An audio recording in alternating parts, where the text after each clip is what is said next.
Good morning. Ayan, nagwawalis na naman sa atin na dito sa labas namin.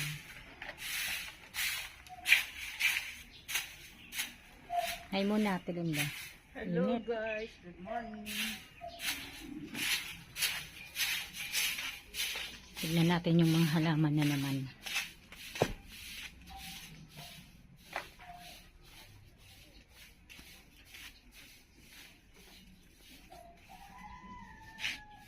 Ang palayo ko pala guys. Oh. Nawala na naman yung bulaklak. Puro bulaklak lang. Hindi naman nagbubunga. Ayan yung sili na naman. Tanglad ko pala. Ayan na. Malaki na din siya. Ayan na nga. May laman. Tinanim ko palang kangkong guys. Oh. May dahon na rin siya. Ayan. Mga tinusok ko lang ito. Pero nagkaroon na siya ng dahon. Oh. Ito yung aking mga gabi. Ayan na, may mga dahon na naman. Madami na naman. May gugulayin na naman kami.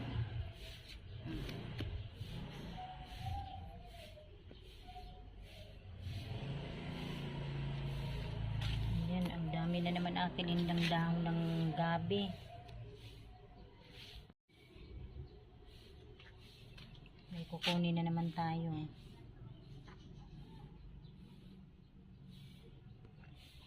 Lagi kasing umuulan kaya dumami.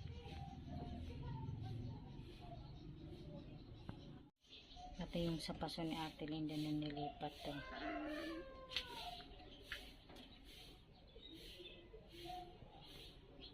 Yun o, nakarating na sa Ate Linda sa kapitbahay namin kay Ate Brenda nagwawalis.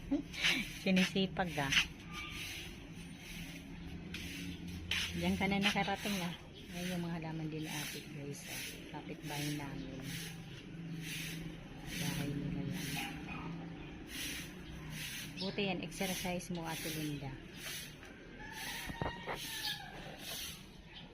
Ano yan? Diyan mo nilalagay? Parang magluho. Oo. Mga dahon.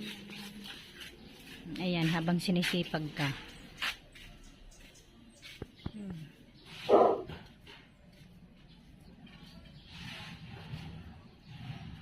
Tininda guys. So, dito niya pala nilalagay. May butas kasi dito. Ano?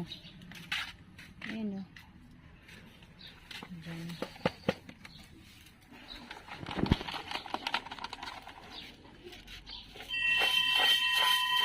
May bunga na naman ang ating rose. Ayan. May mga bunga na naman.